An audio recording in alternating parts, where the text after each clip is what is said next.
आज हम लोग सॉल्यूशन टॉपिक के पार्ट 13 में, ठीक है, कल जो लास्ट बताया था उसको कंटिन्यू करते हैं। Important question regarding quality property and cross limitation, ठीक है। तो कल मैं कुछ क्वेश्चन दे रहा था, तो आज उसी को कंटिन्यू करता हूँ। कल जो सारे पॉइंट लिखाए थे मैंने उसी पॉइंट के अकॉर्डिंग, ठीक है। तो लास्ट वीडियो में मैंने पार्ट 12 में कुछ इंपॉर्टेंट पॉइंट बताया था जो आपके कुछ क्वेश्चन बनाने में आपको हेल्प करेगा, ठीक है। तो जैसे क्वेश्चन नंबर 1 कराया था, आज question number 2, among 1% solution of urea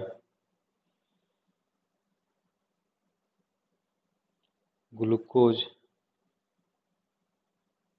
and sucrose, ठीक है। तो इसमें बताना है आपको किसमें सबसे ज़्यादा क्वालिटेटिव प्रॉपर्टी होगा, ठीक है। तो सबसे पहली बात देखो, यहाँ पर आपको क्या देखना है, इलेक्ट्रोलाइट है कि नॉन इलेक्ट्रोलाइट। तो यहाँ पर यूरिया ग्लूकोज एंड सुक्रोज, ये क्या आपका नॉन इलेक्ट्रोलाइट, ठीक है। हाइस्ट क्वालिटेटिव प्रॉपर्टी किसमें होगा वो हमें चेक करना है।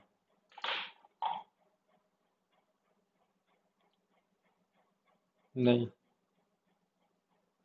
हाईएस्ट क्वालिटेटिव प्रॉपर्टी यूरिया होगा, यूरिया। देखो यहाँ पर बता रहा हूँ, ग्लूकोज यूरिया ये दिया है, ये क्या है आपके पास नॉन इलेक्ट्रोलाइट, ये क्या है आपके नॉन इलेक्ट्रोलाइट, ठीक है। क्या यूरिया है, ग्लूकोज है एंड सुक्रोज है, क्या है कि तीनों नॉन इलेक्ट्रोलाइट, ठीक है। बट परसेंटेज किस में दिया आपका, किस में दिया आपका परसेंटेज, यहाँ पर परसेंटेज किस में दिया है, all have same, that is 1% strength. तो मैंने कल बताया था नॉन इलेक्ट्रोलाइट में जब परसेंटेज सेम रहेगा तो आप जो क्वालिटेटिव प्रॉपर्टी क्या होगा, इन्वर्सली टू मॉलिक्यूलर मास।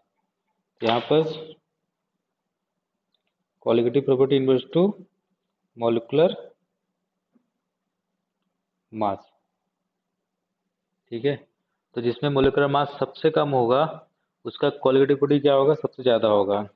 अब मॉलिक्यूलर मास में देखो, ग्लूकोज का कितना, यूरिया का कितना होता है, यूरिया का होता है आपका 60, ग्लूकोज का कितना होता है आपका 180 एंड सुक्रोज का कितना होता है 340। तो यहाँ पर यूरिया क्या हो जाएगा, हाँ देखो ना, लिस्ट मोलिकुलर मास, ठीक है, लिस्ट मोलिकुलर। तो यहाँ पर first BP and freezing point are the lowest value, ठीक है, while boiling point is highest for urea solution, ठीक है। ये हो गया फॉर यूरिया सॉल्यूशन। तो मैंने कल बताया था, इसमें कंफ्यूज नहीं हो गए, लोएस्ट जो लिखा हुआ है हाईएस्ट जो लिखा हुआ है, क्योंकि depression in freezing point lowest में जाएगा लेकिन क्वालिटेटिव प्रॉपर्टी क्या रहेगा, सबसे ज़्यादा वही रहेगा। The four qualitative property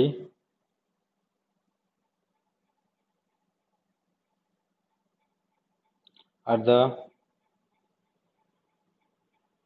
highest for urea solution, ठीक है। कल इस चीज को मैंने एक्सप्लेन किया था। तो यहाँ पर फिर से एक बार देखो, कॉलिगेटिव प्रॉपर्टी सबसे ज़्यादा यूरिया का है, ठीक है। तो यहाँ पर vapour pressure, freezing point, boiling point, ये सब क्या है, कॉलिगेटिव प्रॉपर्टी है, ठीक है। तो सबसे ज़्यादा in terms of colligative property. But value के टर्म में क्या होगा, ज़्यादा का मतलब एक हाई में ज़्यादा जाएगा और एक लो में ज़्यादा जाएगा, ठीक है। तो वेपर प्रेशर क्या होता है आपका, डिक्रीज होता है। फ्रीजिंग पॉइंट क्या होता है आपका, डिक्रीज होता है। बट बॉइलिंग पॉइंट क्या होता है आपका, इंक्रीज होता है। तो डिक्रीज में क्या हो जाएगा, लीस्ट या लोएस्ट, और इंक्रीज में क्या हो जाएगा, हाईएस्ट, ठीक है। तो कॉलिगेटिव प्रॉपर्टी क्या है, हाईएस्ट, हाईएस्ट कॉलिगेटिव प्रॉपर्टी। तो आप क्वेश्चन तो ध्यान से पढ़ोगे और ध्यान से देखोगे, ठीक है। सेकेंड इस टाइप से देता हूँ एग्जांपल। देखो among 0.1 m glucose, 0.15 urea and 0.2 m sucrose solution. इसे बताना है same highest colligative property solution कौन सा हो। कुछ नहीं करना है, फिर से आपको चेक करना है इलेक्ट्रोलाइट एक non electrolyte, again these are non electrolyte, but here concentration are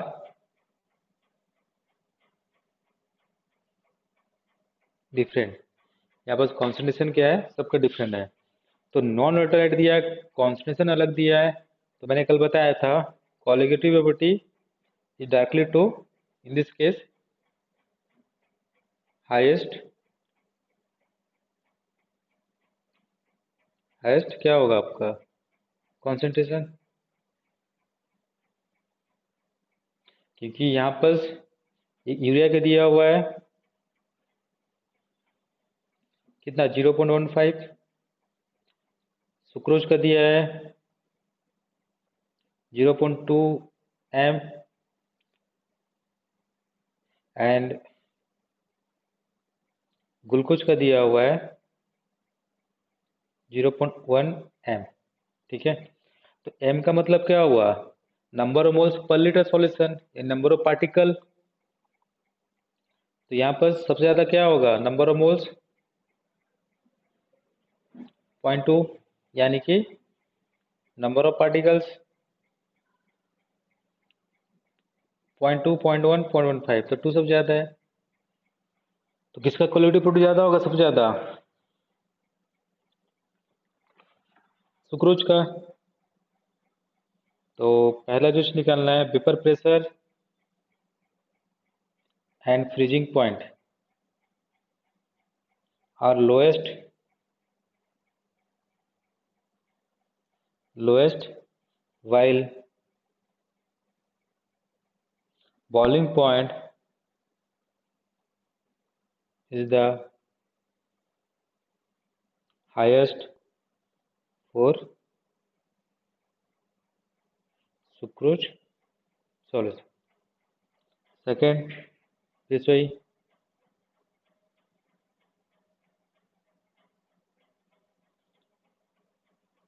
the four colligative property are highest for sucrose solution। तो इस टाइप से आपको ध्यान रखना है इसमें, ठीक है। तो इस टाइप से बहुत से क्वेश्चन प्रैक्टिस के लिए दूंगा, तो आप देखोगे। अब आते हैं limitation of limitation of Rawls law.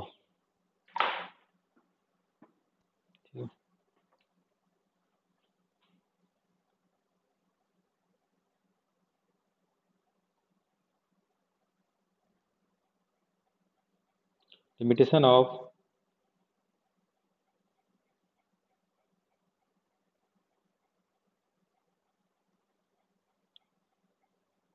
Rawls law.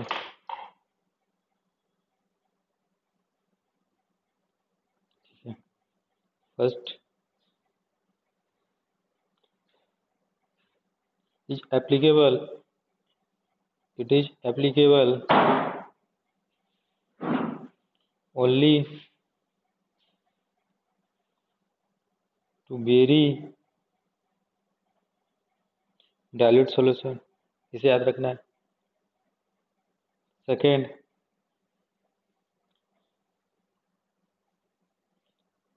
it is applicable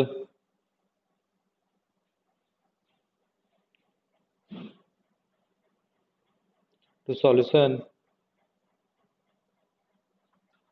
containing non volatile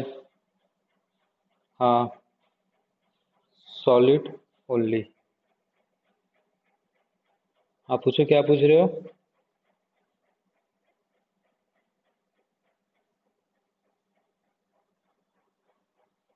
हाँ, तो ये लिमिटेशन है ना, ठीक है। नॉन वोलेटाइल सॉलिड ओनली, ठीक है। Third,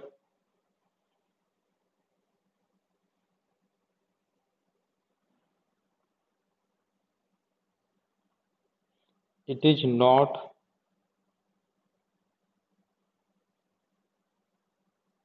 applicable to solids which dissociates or associate in the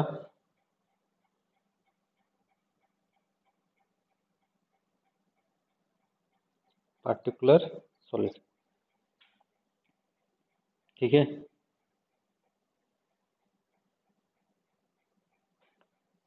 तो ये इसके 3 लिमिटेशन है। तो ये हो गया आपका रॉल्स लॉ तक, ठीक है। अब आते हैं नेक्स्ट हेडिंग में,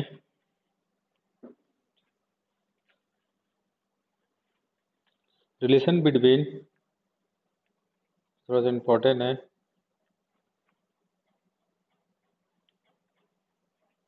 Dalton's law and the Raoult's law, ठीक है।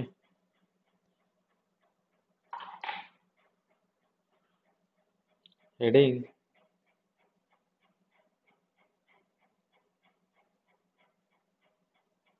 Relation between Dalton's law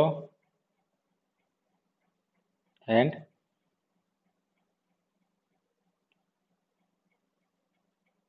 Rawls,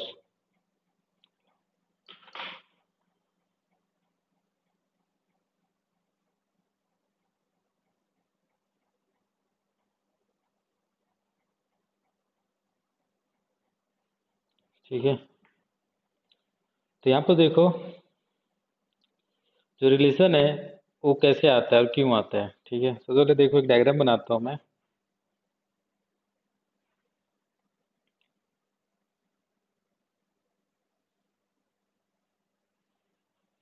तो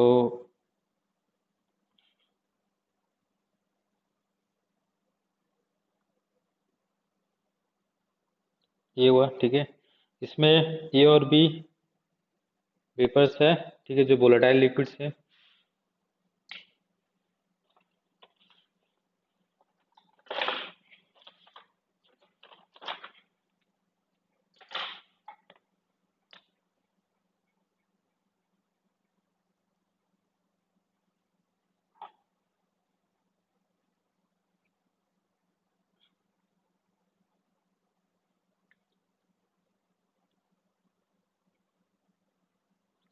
यहाँ पर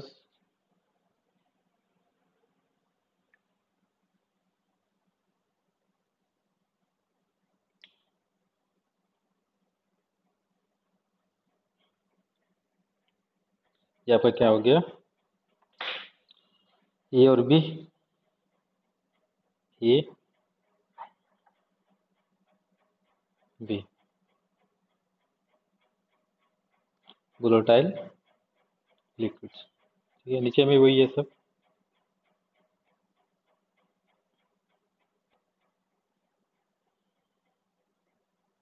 चलो सरफेस से काम है, सरफेस को दिखाएं। ठीक है, तो यहाँ पर क्या होगा, अंदर में आपका नंबर ऑफ मोल्स कितना है, आपका मोल फ्रैक्शन कितना है लिक्विड के अंदर, ये लिक्विड पार्ट है, जो लिक्विड पार्ट, जैसे मान लो एक्स ए है और एक्स बी है, this is liquid part.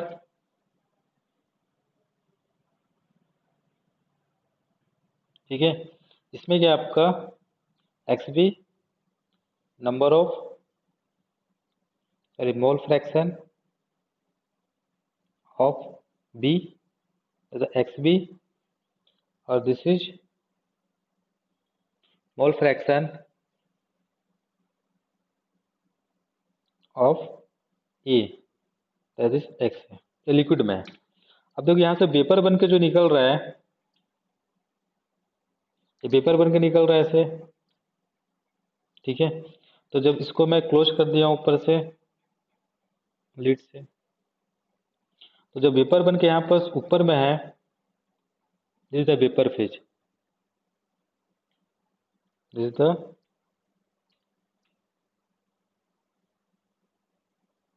Vapour phase of A and B, and this is the liquid phase।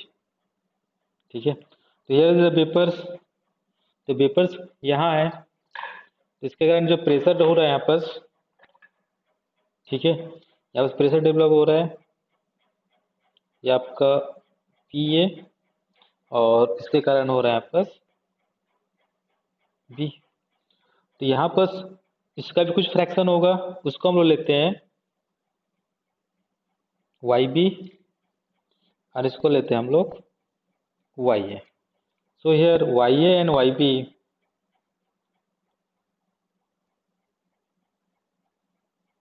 Mole fraction of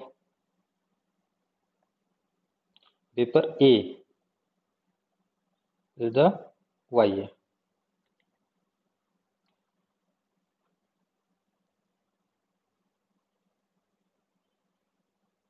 mole fraction of vapour B Y B. ठीक है, तो ये चीज आपका ये हो गया, यहाँ तक समझ में आना चाहिए। और ये किस पर हो रहा है, इक्विलिब्रियम पर है, यहाँ तक पूरा क्लियर होना चाहिए। कोई डाउट है?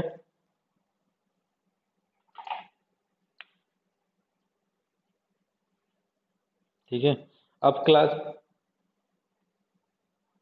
हाँ ठीक है, इसको लिख देता हूँ यहाँ पर। ठीक है,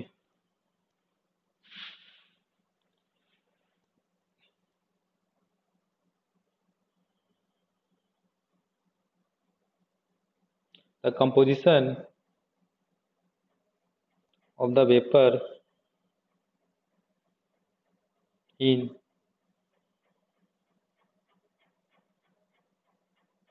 equilibrium with the solution can be calculated applying Dalton's law of partial pressure। ठीक है, let the mole fraction of vapors A and B, Ya and Yb. Let Pa and Pb, let Pa and Pb be the partial pressure of vapors A and B, ठीक है, and total pressure P। ये हो गया। अब देखो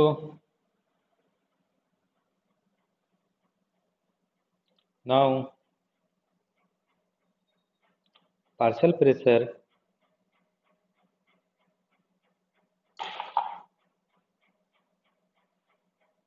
equal to क्या होता है आपका mole fraction into total pressure class 11 का है, ठीक है।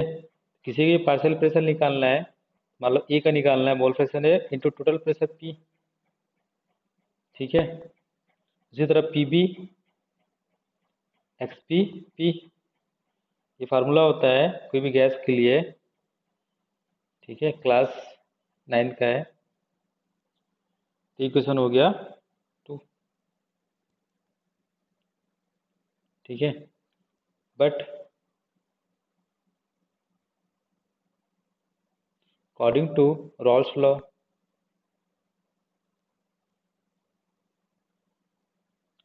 ठीक है, तो पी ए क्या होता है आपका, देखो ये वाई होना चाहिए,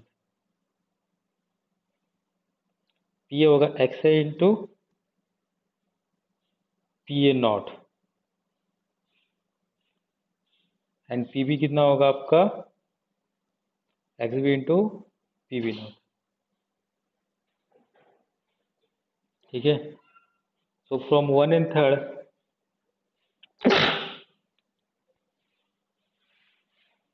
सो फ्रॉम 1 and 3rd ये दोनों सेम है, these are two same same vapour का प्रेशर है। तो एक आपको वेपर के टर्म में लिख सकते हैं या तो लिक्विड वाले मोल फ्रैक्शन के टर्म में लिख सकते हैं अकॉर्डिंग टू रॉल्स लॉ। ये हो गया अकॉर्डिंग टू रॉल्स लॉ, ये हो गया अकॉर्डिंग टू डाल्टन्स लॉ, ठीक है। एक ही गैस है, एक ही वेपर है, तो प्रेशर सेम रहेगा। तो यहाँ पर आप लिख सकते हो Y A P equal to X A P A not, ठीक है। तो यहाँ पर वाई ए कितना हो जाएगा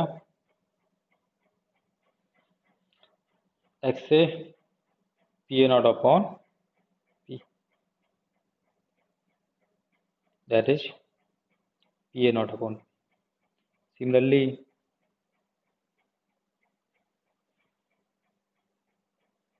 from 3 and 4, sorry 2nd and 4th, ये क्या हो जाएगा आपका Y B X B P B naught upon P, this mean P B upon P. तो ये रिलेशन आ गया आपका इसमें,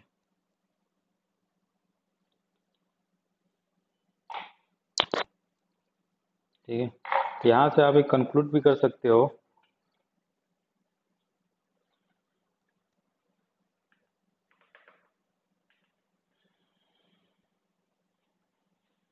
यहाँ तक डाउट है?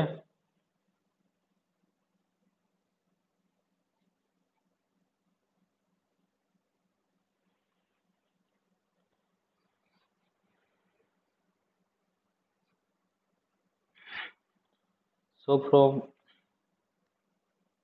यहीं बस लिखना चाहता हूँ मैं, जगह कहाँ से बनाऊँ,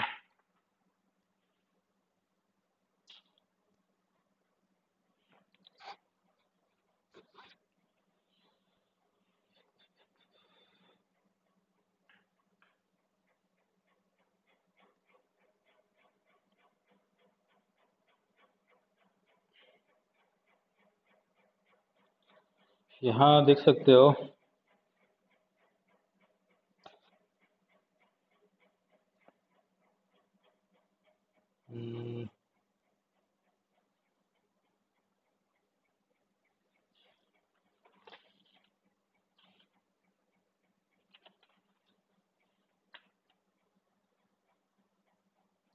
नोट करो,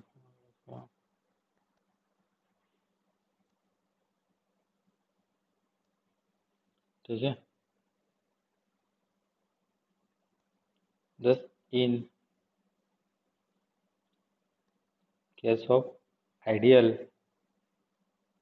solution, the vapor phase is richer with more volatile component, ठीक है। इसको आप लोग जो रिजल्ट आया वो रिजल्ट से ऐसा आप निकाल सकते,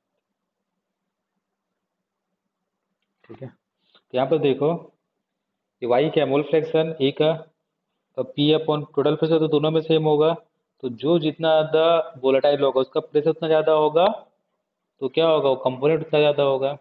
या तो ऐसा बोल सकते हो जो गैसेस फेज में जितना ज़्यादा होगा उसका प्रेशर क्या होगा उतना ज़्यादा होगा, ठीक है। तो ये हो गया आपका एक रिलेशन। अब नेक्स्ट पढ़ते हैं हम लोग। इसमें कोई डाउट है किसी को? इसमें क्वेश्चन आते हैं, ठीक है, ध्यान रखोगे। ये जो एक्स होता है ये होता है आपका कंपोनेंट किसमें, लिक्विड में, और वाई जो होता है आपका गैस में। तो एक ही प्रेशर है, वेपर तो एक ही प्रेशर है यहाँ पर, पी ए पी बी। तो हम लोग रॉल्स लॉ में पढ़े थे in terms of mole fraction in the liquid phase वाला, और डाल्टन्स में पढ़े थे वही pressure in terms of mole fraction of vapour. तो दोनों सेम है यहाँ पर, तो एक को ऐसा रिप्रेजेंट कर सकते हैं, जैसा आपको डाटा दिया जाएगा वैसा लिख सकते हो। तो जब भी इस टॉपिक में क्वेश्चन बनाओगे आप डाटा थोड़ा सा ध्यान दोगे, किसका प्रेशर दिया क्या निकालने बोला, तो कंफ्यूजन की जरूरत नहीं है। कोई डाउट है?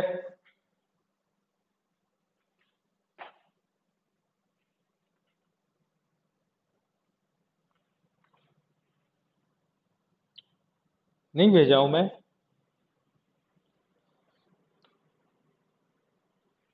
शायद भूल गया हूँ।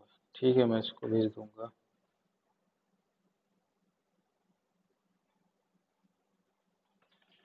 ठीक है, तो इसका नेक्स्ट पार्ट बचा है एबनॉर्मल क्वालिटेटिव प्रॉपर्टीज, ठीक है, इसको कल कंटिन्यू करूंगा। आज मैं ये रखता हूँ, ठीक है।